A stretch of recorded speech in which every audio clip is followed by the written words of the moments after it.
وہاں بنگلور میں ایک مدرسہ ہے اب بھی. اس وقت سبیر الرشاد نام کا اس مدرسے میں داخلہ لیا اور فارسی 2 سال پڑھا. اس کے بعد ڈابل چلے گا. ڈابل جانتے ہیں؟ جی مشرق. ڈابل میں 2 سال پڑھا. اول دوم 2 سال. اس کے بعد دارالعلوم دیوبند آیا. شرح جامی سے لے کے صوبم سے لے کر دولے تک تعلیم ہوئی. اس کے بعد افتابی پہ وہیں دائرہ پڑھا.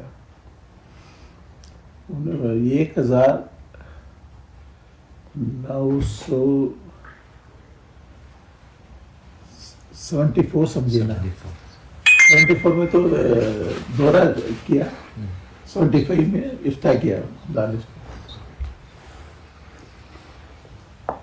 اگرچہ میرے تعلیم دارالعلوم دیوبند سے ہے مکمل طور پر, لیکن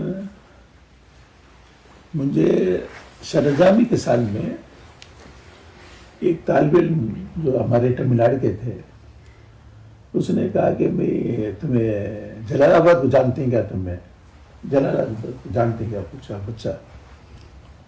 میں تو بہت چھوٹا تھا, شرح جامی پڑھ رہا تھا, تو کیا عمر ہوگی میرا جی سر. میں نے کہا مجھے معلوم نہیں جلال آباد.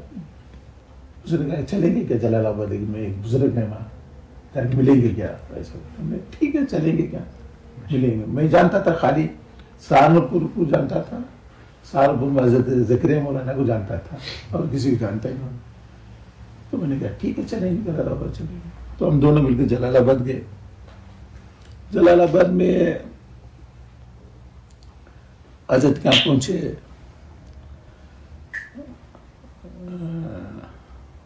کیا کہے اس بزرگ کے,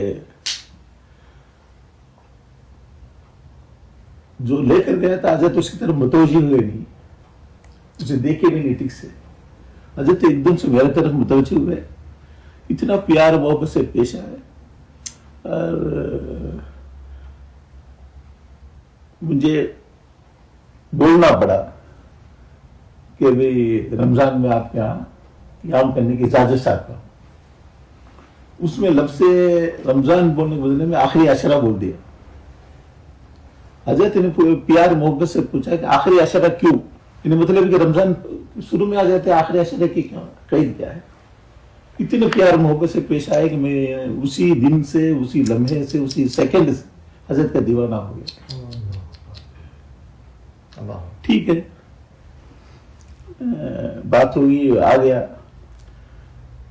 حضرت کے ایک نگاہ کرم, حضرت کا جو ایک نگاہ ہے ہمارے سر پر ہے, ہمارے حضرت نے جو دیکھا, اس کا اثر یہ ہوا کہ میں رات دن بزرگوں کو یاد کرتا, حضرت کو یاد کرتا, حضرت کے جو شیخ ہے حضرت اشرف علی تھانوی رحمۃ اللہ علیہ, ان کو یاد کرتا, اور اشرف علی تھانوی رحمۃ اللہ علیہ کے مواعظ کو رات دن پڑھتا, پڑھ کر رکھ ڈالتا کہ آخر میں آخری صفحے میں پیج میں تاریخ لکھ ڈالتا, کون سے تاریخ میں یہ آواز میں پڑھا, یہ لکھ کر پڑھ کر لکھ ڈالتا رات دن.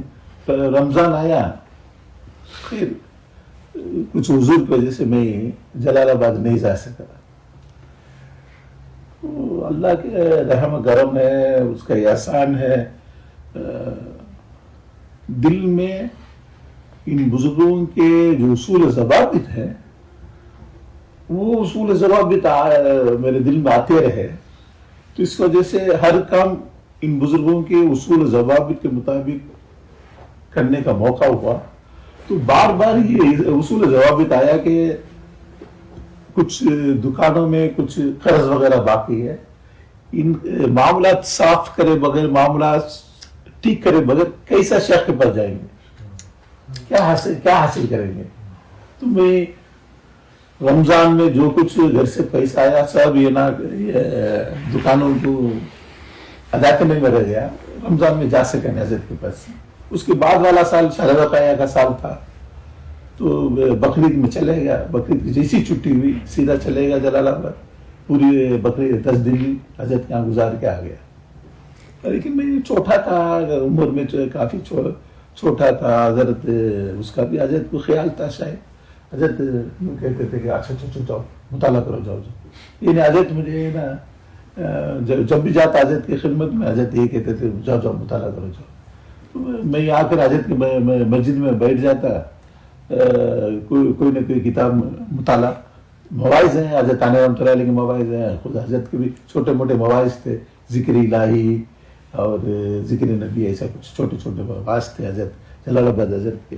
وہ مطالعہ کرتا, کھانا کھا لیتا, چائے پی لیتا اور مطالعہ کرتا. یوں ہی وہ پورا بقرعید پہ چھٹی گزر گئی ہے. پھر تھوڑا سا وہ جو فیض کہتے ہیں, فیوز قلبی فیض ہوتا ہے ادھر سے, اس میں ذرا سا رکاوٹ پیدا ہو گیا.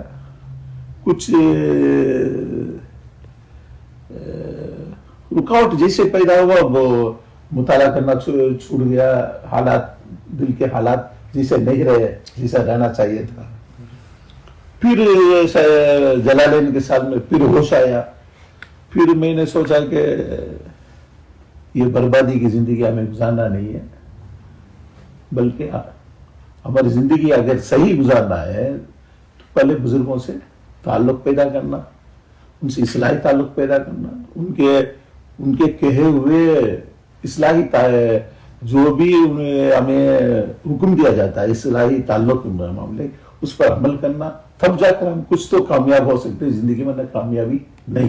اسی یقین کے ساتھ ایک بیگ میں اٹھایا جس میں ایک ٹفن کیریئر, مطبخ سے کھانا لا کر کھانے کے لیے, ایک لنگی اگر احتلام ہو تو پہننے کے لیے, ایک ڈبہ لے کے نکلا جلال آباد. پھر گیا تو اب کچھ سمجھ بوجھ آ گئی, کچھ عمر ہو, ذرا سا عمر بڑھ گیا. شاید جلالین پڑھ رہا تھا.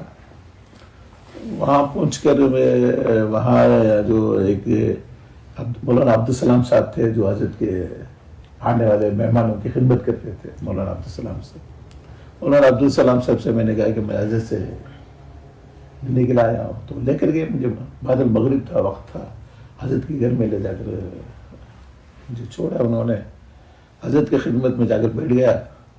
حضرت نے پوچھا کہ کیسا آنا ہوا. میں نے کہا حضرت اصلاح کے گھر سے آیا ہوں. حضرت بہت خوش ہو گئے. حضرت کے 24 دانت میں نظر آ رہے تھے, بہت بہت خوش ہو گئے. خوش ہو گئے. حضرت نے کہا کہ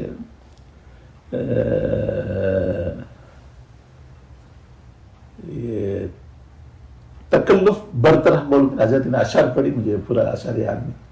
تکلف برطرف, تکلف چھوڑ دو, تکلف کے بعد زندگی گزارو. تکلف میں حضرت نے کہا. اس کے بعد حضرت نے کہا کہ بھائی وہاں خانقاہ کا لفظ استعمال نہیں کرتے تھے حضرت. مسجد کے طرف کمرے تھے جس کو مہمان خانہ کہتے تھے, حالانکہ وہی خانقاہ کے طور پر استعمال ہوتا تھا. حضرت نے اس پہ ٹھہرنے کے لیے کہا, میں ٹھہر گیا. اس دن سے لے کر مسلسل اسی راہ پر زندگی گزار رہا ہوں. یہ اب کب بھی ہمیں جلال آباد جانے کا موقع ہوا, ہم اس نیت سے جاتے ہیں کہ میں اصلاح کے گھر سے جا رہا ہوں. نیت ہماری ہے کہ اصلاح کے گھر سے جا رہا ہے. اتفاق ہے, بزرگوں کا ہمارے اوپر رحم کرم ہے. بزرگوں کا کیا کہیں, ہمیں سمجھ میں آتا نہیں. دارالعلوم دیوبند سے فارغ ہوا, افتاح پڑھا دارالعلوم میں, لیکن جلال آباد میں کوئی چیز پڑھا نہیں. ہر جمعرات کو حضرت کی خدمت میں آتا, اور جمعے کے دن کے حضرت کے نماز کے بعد حضرت کی مجلس ہوتی, مجلس سنتا, پھر دارالعلوم چلے جاتا. ہر جمعرات آتا, ہر جمعے کے دن واپس چلے جاتا. ہر جمعرات کو آتا, جمعے کے دن واپس چلے جاتا. یہاں تک کہ دارالعلوم دیوبند میں آج کلیکٹر آئے گا, سبق نہیں ہوگا. کلیکٹر آ رہا ہے تو اس کی تیاریاں ہو رہی ہیں, اس کے انتظامات چل رہے ہیں, سبق بند ہے, تو میں جلال آباد آ جاتا. کلیکٹر کے اس جلسے میں ہی بیٹھتا ہے. حتیٰ کہ کبھی قاری طیب صاحب کے بیان میں بھی نہیں بیٹھتا. یہ اعلان ہوا کہ آج قاری صاحب کا بیان ہوگا. قاری طیب صاحب کا دارالعلوم دیوبند کے محتم ہیں, بزرگ ہیں, ثانیہ رحمۃ اللہ علیہ کے خلیفہ ہیں, سب کچھ ہیں, لیکن ان کے بھی بیان میں نہیں بیٹھتا. جیسے سبق نہیں ہے کہتے, میں سیدھا بھاگ جاتا تھا جلال آباد.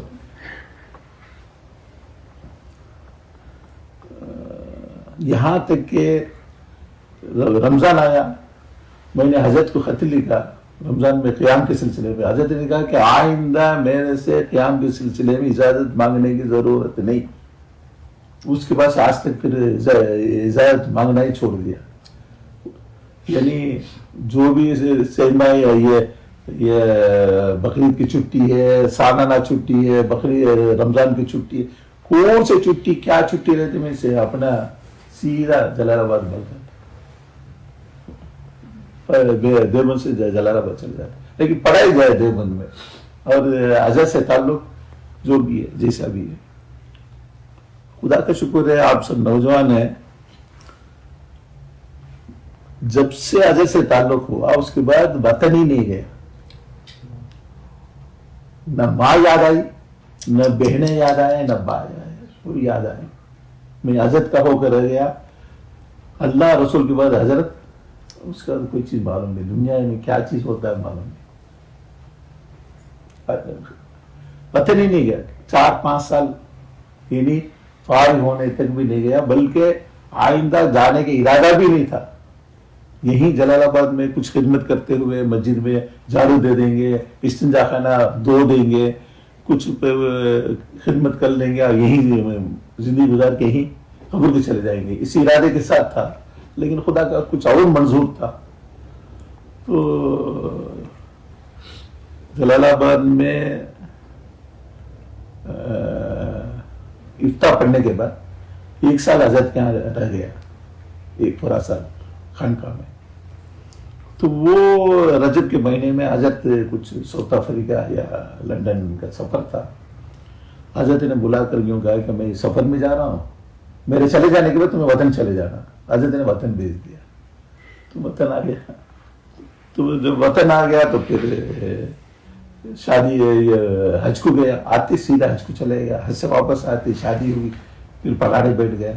تو خیر 1-2-4 یا 5 سال پڑھایا. پھر اس کے بعد اللہ نے دل میں ایک جذبہ ڈالا, ایک دل میں بار بار خیال آیا کہ بھئی پلمنیر آندھرا میں کہاں ہے مجھے معلوم نہیں, نام معلوم ہے, کہاں ہے معلوم نہیں وہ گاؤں. دل میں بار بار آیا کہ بھئی پلمنیر ایک مدرسہ شروع کرو, پلمنیر میں ایک مدرسہ شروع کرو.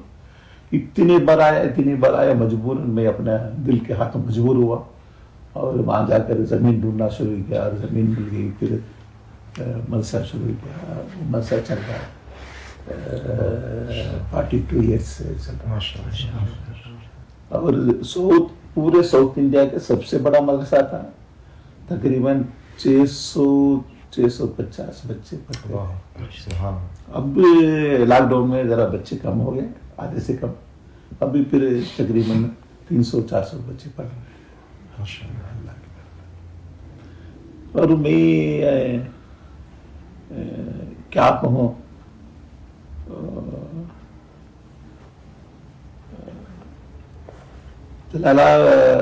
ہر رمضان میں حضرت کی خدمت میں چلے جاتا ہوں.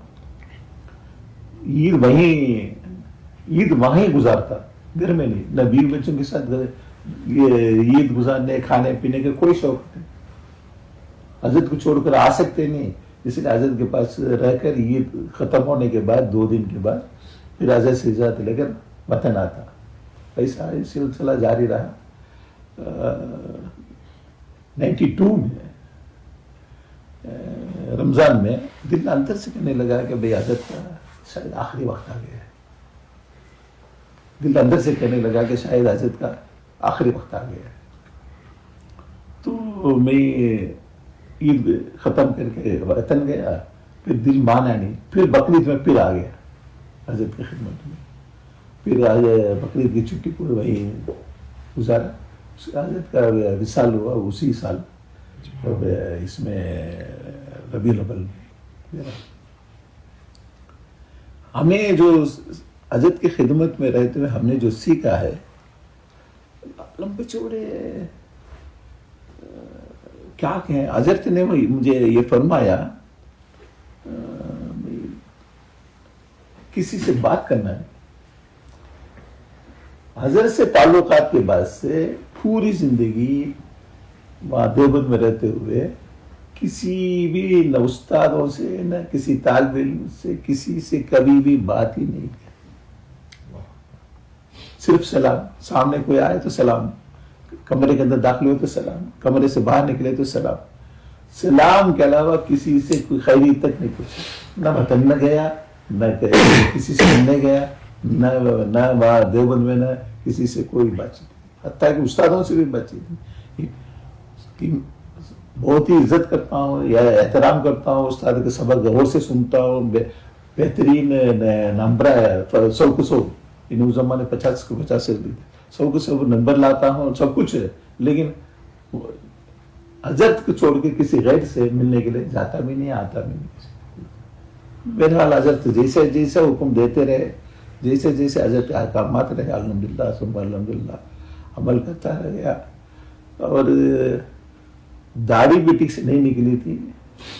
جیسے میں وطن کے لیے نکلا, حضرت نے فرمایا رجب کا مہینے میں چلے جاؤ. تو حضرت مجھے روانہ کرنے سے پہلے خلافت دی. حالانکہ جلال آباد میں خلافت کا ملنا پوری دنیا جانتی ہے, اتنا آسان کھیل نہیں. حضرت نے ساؤتھ افریقہ کے لندن کے کچھ لوگوں کا حضرت نے خلافت دی. اس شخص کی خلافت دی جو مجذوب ہو چکے تھے. آپ لوگ جانتے نہیں جانتے معلوم نہیں. یہ جو سلوک طے کرتے ہیں نا, تو 2 قسم کے ہوتے ہیں. ایک مجذوب سالک, ایک سالک مجذوب. تو جب تک جذب کے حالات سے نہیں گزرتا اس کے ایمان کا بھروسہ نہیں. تو حضرت نے جس سے بھی خلافت دی ہے, چاہے ساؤتھ افریقہ کے ہوں چاہے لندن کے ہوں, ہر اس شخص کی خلافت دی ہے جو جذب سے گزر چکا ہے, مجذوب ہو چکا تھا. خیر الحمدللہ. یہ حالت جسم سے جب تک انسان گزرتا نہیں تب تک ہے نا اس کے کیا کہیں, بہت آج کل کچھ ایسے حالات ہو گئے ہیں, لوگ خلافت دے دیتے ہیں, کسی کو خلافت دے دیتے ہیں, لیکن وہ جذب کیا چیز ہے, جذب کیا چیز ہے معلوم نہیں, سے خلافت دیتے ہیں. ویسا نہیں. تھانی رحمۃ اللہ علیہ کو دیکھ 108 یا 118 حضرت کے خلفاء تھے, سب حالت جذب سے گزرے ہوئے تھے. اور جلال آباد کا حضرت کو دیکھا ہم نے, حضرت کے میرے خیال میں 18 20 22 کچھ خلیفہ تھے, سب بھی حالت جذب سے گزرے ہوئے تھے. تو آج کا دور ایسا دور ہے, افسوس کا دور ہے, جذب کیا چیز معلوم نہیں, خلافت دے رہے ہیں اور خلیفہ بن رہے ہیں, اور خالی اس سے کام چلتا ہے. جذب سے گزرنا بہت ضروری ہے. حالت جذب سے گزرنے کے بعد ہی ہمیں اس پر بھروسہ کر سکتے ہیں کہ ایسا ہے. تو یہ جذب بہت ہی ضروری چیز ہے. تو ٹھیک ہے, اللہ نے چھوٹے عمر میں مجھے خلافت دی, لیکن میرا دل اندر سے کہتا رہا کہ ابھی اس کے لائق تمہیں نہیں. تو میں نے کسی کو نہ بیعت کیا, نہ کسی نہ مجلس چلایا, نہ تقریر کیا, کچھ نہیں. سبق پڑھاتا تھا, بخاری شریف ترمذی شریف 2 کتابیں پڑھاتا. کبھی کبھی تو بخاری پڑھاتے پڑھاتے 3 گھنٹے لگ جاتے ہیں, 4 گھنٹے لگ جاتے ہیں, 4 گھنٹے 4 گھنٹے. کبھی کبھی ترمذی پر بحث کے شروع ہو گیا تو 3 گھنٹے لگ گئے, 4 گھنٹے لگ گئے. تو بخاری بھی پڑھاتا تھا, ترمذی بھی پڑھاتا تھا. یہ سال نہیں پڑھا سکا. ایک آنکھ کی بینائی چلے گئی ہے, یہ آنکھ کام نہیں کر رہا ہے, یہ بینائی کمزور ہوتی جا رہی ہے, آپریشن کرنا ضروری ہے. بقرعید کے بعد آپریشن کا ارادہ تھا. یہ ہمیں امریکہ والوں نے بہت اصرار کیا کہ آ جاؤ 6 سال سے اصرار کر رہے ہیں, آ جاؤ. تو ویزا مل گیا ہے, اور انہوں نے کہا کہ بھئی آپ سپٹمبر اکتوبر میں آ جاؤ، تو سپٹمبر اکتوبر میں آ گیا. تو یہاں سے جاتے پہلا کام میرے آنکھ کا آپریشن کرنا ہے. تو یہ کام تو بالکل ختم ہو چکا ہے، یہ کام کا آپریشن کرنا ہے، اس لیے اس سال میں پڑھا نہیں سکا، نہ بخاری نہ ترمذی، ورنہ تو الحمدللہ بخاری ترمذی پڑھا تھا.